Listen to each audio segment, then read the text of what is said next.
자, 우리 서로를 향해서 한번 인사 나눠 보겠으면 좋겠습니다. 떡국은 드셨습니까?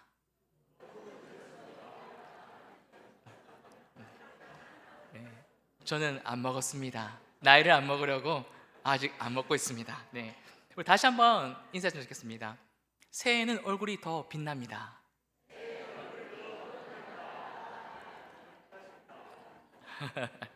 네, 감사합니다. 사랑하는 성도 여러분, 주님의 이름으로 문화드립니다. 새해를 맞이하고 첫째 주일 오후입니다. 우리는 매년 이맘때쯤에 되면 마음속에 묘한 흥분과 기대를 품습니다. 달력이 바뀌고 숫자가 바뀌면 마치 내 인생도 저절로 새로워질 것 같은 그런 착각을 하기 때문입니다. 지난해는 힘들었지만 올해는 더 좋아질 거야. 올해는 다르겠지. 올해는 뭔가 풀리겠지. 우리는 이러한 막연함 속에 낙관을 가지고 새해 아침을 맞이합니다. 서점에 가보면 새해 트렌드를 분석하고 성공하는 그 습관을 알려주고 긍정적인 마인드를 가지고 외치는 그런 책들이 많이 나옵니다. 그거를 베스트셀러라고 코너에 많이 있지요. 사실 저도 우리 이주 목사님께서 책 한 권을 고르래서 저도 제가 고른 책이 2026년 AI 트렌드라는 그런 책을 하나 구입했습니다. 세상은 우리에게 끊임없이 말합니다. 너는 할 수 있다. 꿈을 크게 가져라. 목표를 명확히 하면 뭐 우주가 아니면 만상이 모든 게 도와줄 거다라고 말합니다. 그래서 새해 성구연심에 어떤 사람들은 끝나면 해를 보러 간 경우가 있죠. 저도 예전에 한번 교회 청년들 들이고 잠을 안 자고 새해 아침에 우리 한번 새해 믿음을 단단하고 한번 가보자 해서 새해 보러 가는 적이 있습니다. 새해 딱 뜨는데 저는 잠이 들더라고요. 네. 그래서 운전을 딱 하고 가는데 제가 운전했습니다. 그런데 순간 깜빡 잠이 들었는데 큰일 날 뻔한 적 있었습니다. 직진이라서 사고가 안 났지 그 잠깐 사이에 무려 200m, 300m를 갔더라고요. 네. 이런 경우인데 여러분들 새해에 우리가 냉정하게 지난해를 세월을 돌아보면 어떻습니까? 1월 1일 되었다고 해서 우리의 모든 성품이 갑자기 성자처럼 변한 적이 있습니까? 해가 바뀌었다 해서 여러분들이 괴롭히던 그 지긋지긋한 이 현실의 문제들이 마법처럼 사라지던가요? 아닙니다. 시간은 흘렀지만 나라는 이 존재는 여전히 그대로이고 세상은 여전히 불합리하고 우리의 삶은 여전히 고단합니다. 우리가 신앙생활을 하면서 겪는 가장 큰 좌절이 무엇입니까? 하나님을 믿으면 내 인생이 드라마틱하게 소위 말하는 성공 가도를 달릴 것이라고 기대했는데 현실은 믿지 않는 사람들과 별반 다르게 없다는 것입니다. 아니면 오히려 더 힘든 일이 생기기도 합니다. 여기서 우리는 묻게 됩니다. 하나님, 새해가 되었고 또 하나님께서 주시는 은혜가 많은데 도대체 왜 제게 이러십니까? 제가 무엇을 잘못했습니까? 이렇게 하나님 앞에 기도도 합니다. 오늘 우리가 읽은 이 본문은 바로 이 지점, 우리가 하나님께 기도하는 것과 하나님이 우리에게 주시라는 것 그 사이에 거대한 간격을 보여줍니다.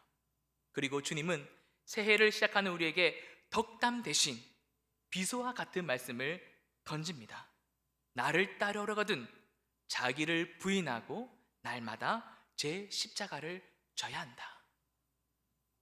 이것은 우리를 죽이려는 말씀이 아닙니다.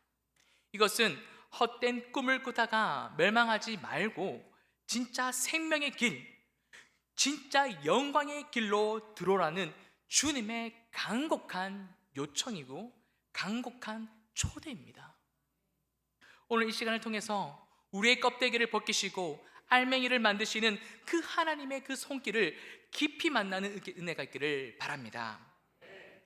오늘 본문의 상황을 자세히 들어보면 지금 제자들의 사기는 하늘을 찌를 듯합니다. 바로 이 앞전에서 예수님께서 오병이어의 기적을 일으켜주기 때문입니다. 남자만 5,000명, 아이와 여자까지 합치면 2만 명이 넘는 그 군중이 예수님이 주신 이 떡을 먹고 배불렀습니다. 유대 광야에서 이런 일이 벌어졌다는 것은 모세가 광야에서 만나를 내린 사건과 연상시키죠. 사람들은 확신했습니다. 이분이다. 이분이 우리 왕이 되면 우리의 양식과 우리는 모두가 끝난다. 평화가 이루어질 것이다. 로마 압제에서 풀어질 것이다. 자유함을 얻을 것이다 라고 들떴습니다. 이 들뜬 분위기 속에서 주님은 물으십니다. 너희는 나를 누구라 하느냐? 베드로가 주저없이 대답합니다. 하나님의 그리스도이십니다. 이 대답은 우리가 고백해야 하는 완벽한 정답입니다. 마태복음 16장에서는 이 고백을 들으시고 바요나 시몬아 네가 복이 있도다라고 칭찬하셨습니다. 그런데 오늘 이 누가복음 본문을 보시면 이렇게 말씀합니다. 우리 21절을 함께 보도록 하겠습니다. 21절입니다. 다 같이 읽겠습니다. 경고하사 이 말을 아무에게도 이르지 말라 명하시고. 아멘. 이상하지 않습니까? 정답을 맞췄으면 널리 홍보해야 하지 않겠습니까? 왜 입을 조용히 다물라가 하십니까? 왜 경고까지 하실까요? 그 이유는 제자들이 사용하는 이 그리스도라는 이 단어의 정의와 예수님이 성취하시려는 그리스도의 정의가 완전히 달랐기 때문입니다. 제자들과 무리들이 생각한 그리스도는 정치적인 해결사였습니다. 나의 배를 불러주고 내 병을 고쳐주면서 나를 무시하던 그 로마의 압제에서 그 놈들을 박살내면서 우리를 세상의 중심에 세워줄 힘세고 강한 슈퍼히어로를 원했던 것입니다. 만약 지금 예수님이 그래 내가 그리스도다 가서 떨어져라고 하시면 사람들은 이 예수님을 억지로 왕으로 추대하여서 혁명을 일으키려고 했을 것입니다. 이것이 바로 종교심입니다. 타락한 인간이 종교를 찾는 이유는 딱 하나입니다. 내 힘으로 안 되는 그 욕망, 나의 욕망이죠. 신의 힘을 빌려서 성취하고 싶은 것입니다. 긍정의 힘, 잘 되는 나 같은 그 메시지가 왜 교회 안에서 그토록 열광적인 지지를 얻습니까? 그 메시지가 우리의 죄된 본성, 즉 내가 왕이 되고 싶고 내가 잘 되고 싶다는 그 욕망을 정당화해 주기 때문입니다. 그러나 예수님께서는 찬물을 끼얹으십니다. 우리 22절을 함께 읽어보겠습니다. 다 같이 읽겠습니다. 이르시되 인자가 많은 고난을 받고 장로들과 대제사장들과 서기관들에게 버림받되어 죽임을 당하고 제3일이 살아나야 하리라고 하시고. 아멘. 예수님께서는 말씀하십니다. 나는 너희의 소원을 들어주는 진이가 아니다. 나는 너희를 죄에서 구원하기 위해서 하나님의 진노를 대신 받아 죽어가는 그런 어린 양일 뿐이다 라고 말씀합니다. 예수님의 길은 영광의 보좌로 직행하는 것이 아니라 수치와 조롱, 배신과 죽음을 통과하는 길입니다. 십자가 없는 영광은 가짜입니다. 사랑하는 여러분, 새해를 시작하면서 이 오해를 풀지 않으면 우리는 1년 내내 하나님과 싸워야 합니다. 하나님은 우리들의 사업장과 직장과 가정을 대박나게 하려는 오신 분이 아닙니다. 하나님은 여러분을 거룩한 하나님의 자녀로 만들기 위해서 때로는 여러분의 사업을, 때로는 건강을, 때로는 그 계획을 십자가에 못 박으실 수도 있는 분이십니다. 이 주권을 인정하는 것이 신앙의 출발입니다. 그렇다면 예수님을 따른다는 것은 구체적으로 무엇을 의미합니까? 주님께서는 첫 번째로 조건을 제시합니다. 바로 아무든지 나를 따르거든 자기를 부인하는 것입니다. 우리 23절을 함께 읽겠습니다. 다 같이 23절입니다. 또 무리에게 이르시되 아무든지 나를 따라오려거든 자기를 부인하고 날마다 제 십자가를 지고 나를 따를 것이니라. 아멘. 여기서 지금 자기를 부인했다고 말씀합니다. 그렇다면 이 부인한다는 것은 무슨 뜻일까요? 단순히 나는 못난 놈이다, 나는 쓰레기입니다라고 자학하는 것이 아닙니다. 혹은 금식하고 고행하고 좋은 옷 안 입고 맛있는 것 안 먹는 금욕주의를 말하는 것이 아닙니다. 자기 부인은 우리의 존재론적 주권의 포기를 의미합니다. 아담의 타락 이후 모든 인간의 마음속에는 나라는 우상이 자리 잡았고 있습니다. 내가 내 인생의 주인이 되어야지, 내 뜻대로 세상이 돌아가야 하고, 내 자존심이 세워져야 하고, 내 판단이 옳아야 직성이 풀리는 것이 인간의 본성입니다. 심지어 우리는 하나님조차도 내 뜻을 위한 그런 수단으로 하나님을 찾습니다. 우리가 기도할 때 보십시오. 얼마나 많이 하나님의 뜻을 묻기보다 내 뜻을 관철하여서 내 뜻을 위해서 기도합니까? 자기 부인은 이 왕자에서 내려오는 것입니다. 오늘 오전에 이주임 목사님께서 말씀하지 않습니까? 예배의 감격이 첫 번째 무엇입니까? 존재의 목적이 무엇인지 깨닫는 것입니다. 자기 부인, 바로 나의 존재가 어떤 존재인지를 깨닫는 것입니다. 하나님, 저는 제 인생이 어디로 가야 행복한 것인지 모릅니다. 그러한 무지한 차이입니다. 내 생각, 내 고집, 내 경험이 나를 구원할 수 없음을 인정합니다. 이 고백이 우리의 고백이 되어야 합니다. 이제 내 인생의 운전대를 주님께 넘겨야 됩니다. 내 뜻이 꺾이고 주님의 뜻이 이루어지는 것이 바로 선을 이루는 것입니다. 이 항복선언이 바로 자기 부인입니다. 이것은 말처럼 쉽지 않습니다. 이것은 죽기보다 싫은 말일 것입니다.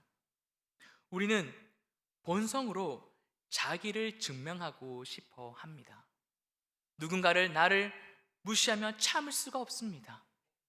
억울한 일을 당하면 잠을 못 자는 것이 인간입니다.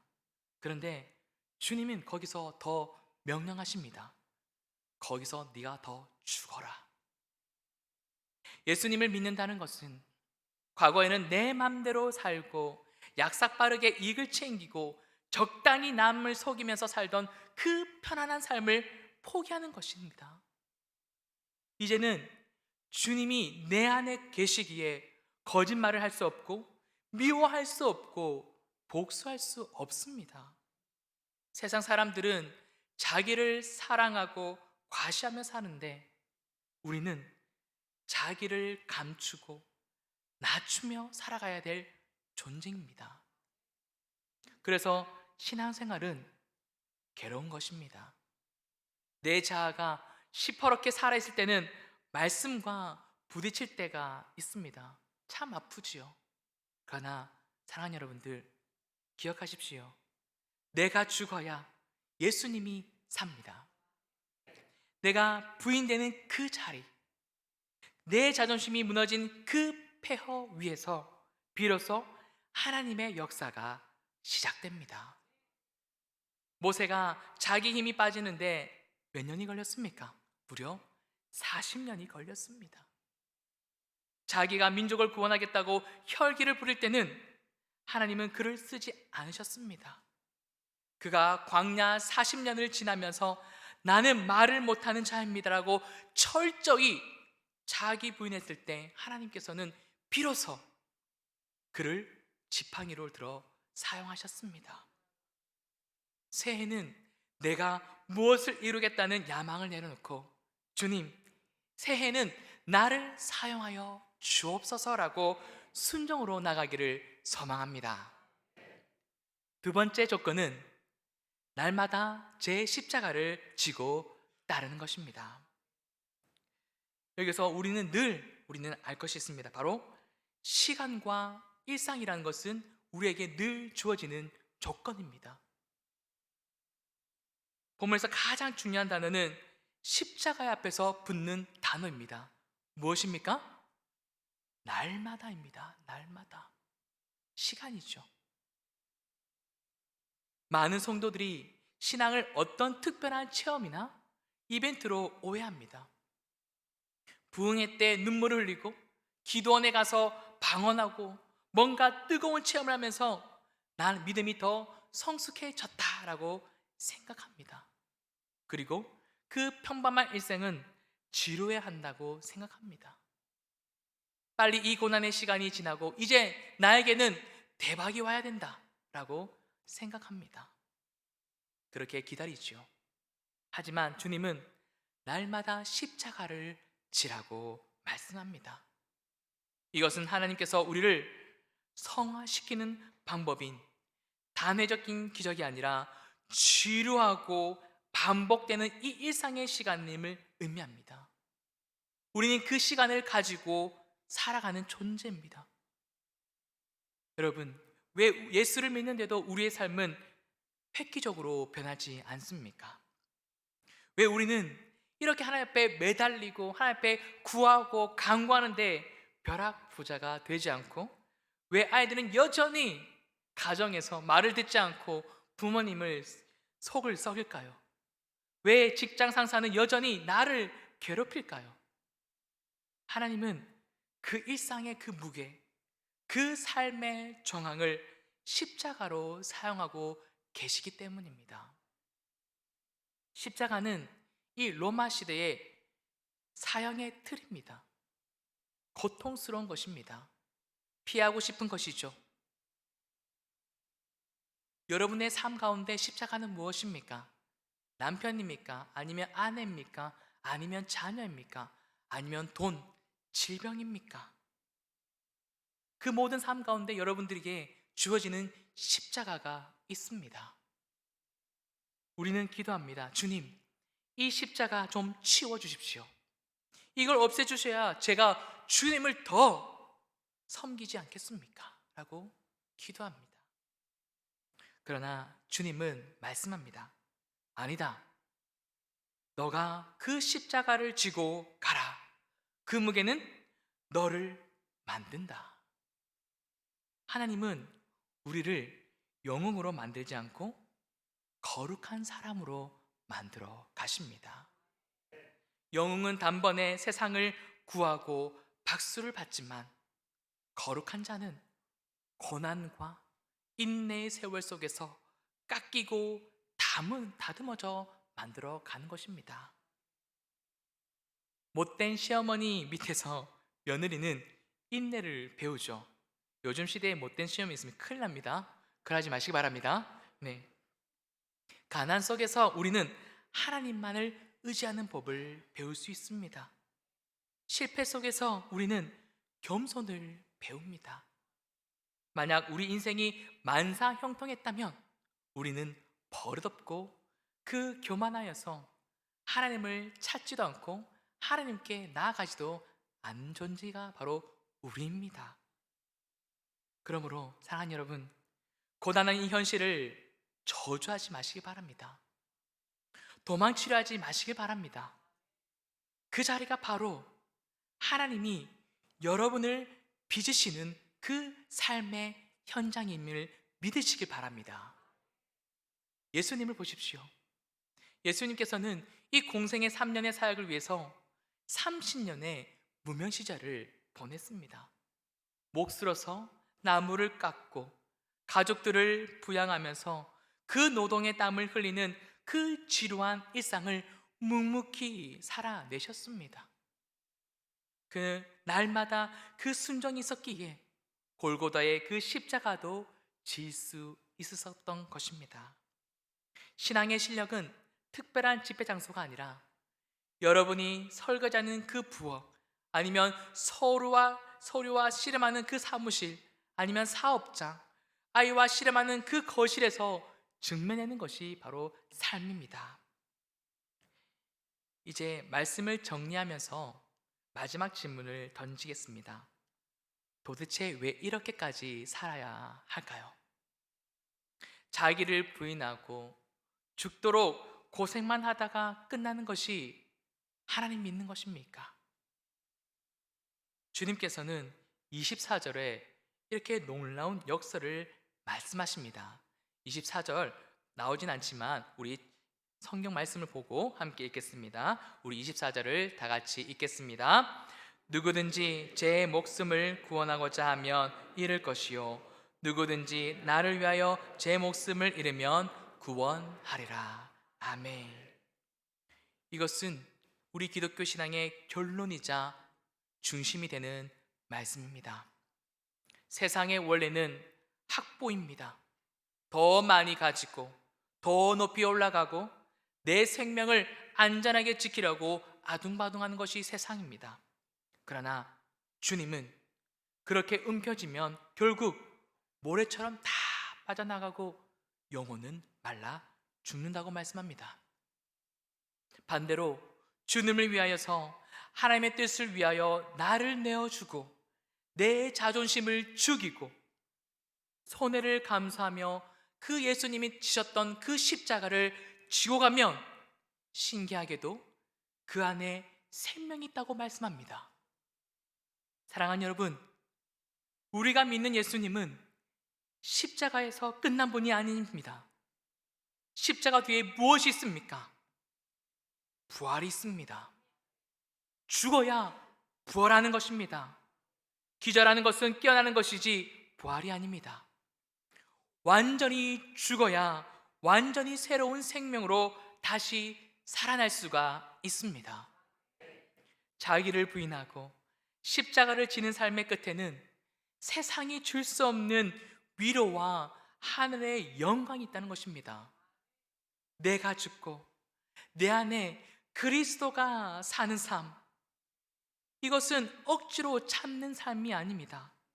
내 안에 계신 예수 그리스도의 생명이 너무나도 풍성하면서 미움이 사랑으로 바뀌고 절망이 소망으로 바뀌며 불평이 감사로 바뀌는 기적의 삶이 바로 십자가의 삶입니다.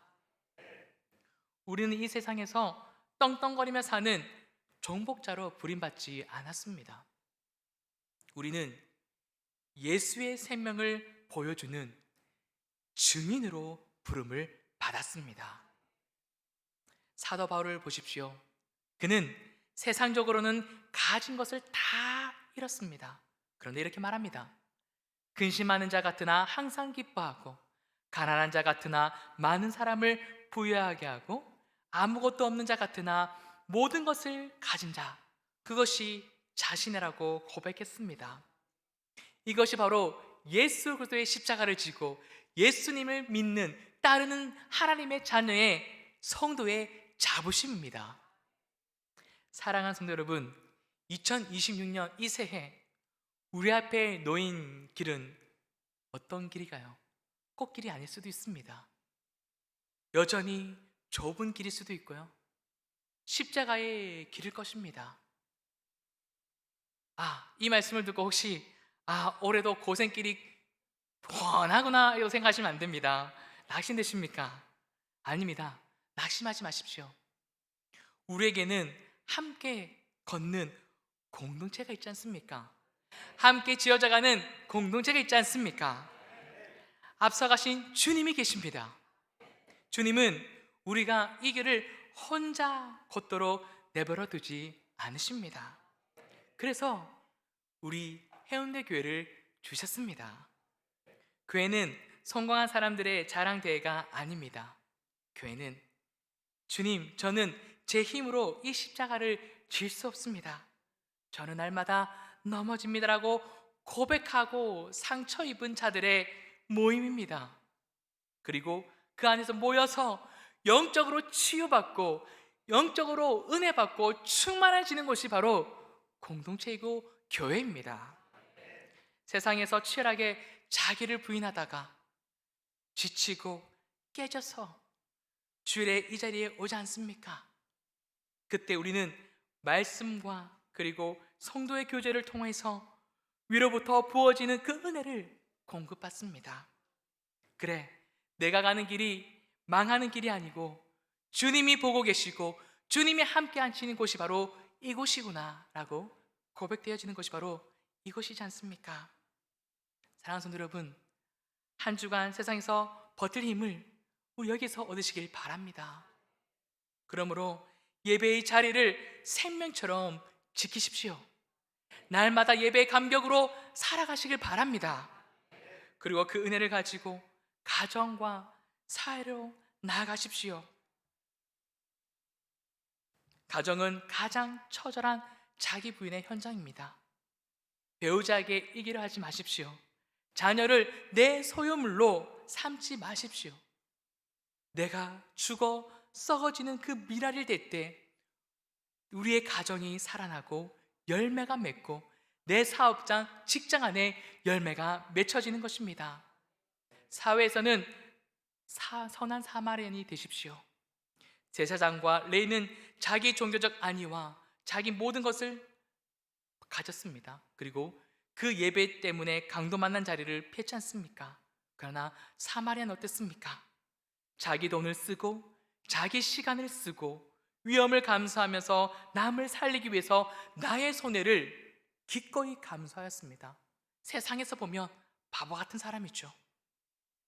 그러나 세상은 그런 우리를 이해하지 못할 것입니다. 결국 그런 우리를 통해서 예수 그리스도가 보게 될 것입니다. 말씀 읽겠습니다. 새해 우리가 기대할 것은 상황의 변화가 아니라 자아의 변화입니다. 우리가 소망해야 할 것은 편안한 삶이 아니라 주님을 따르는 삶입니다. 예수님께서는 모든 십자가는 내가 지고 갈 테니 너희는 꺾기만 걸으라고 하지 않으셨습니다. 나도 이 십자가를 길을 걸으니 너희도 너희 스스로의 십자가가 있다.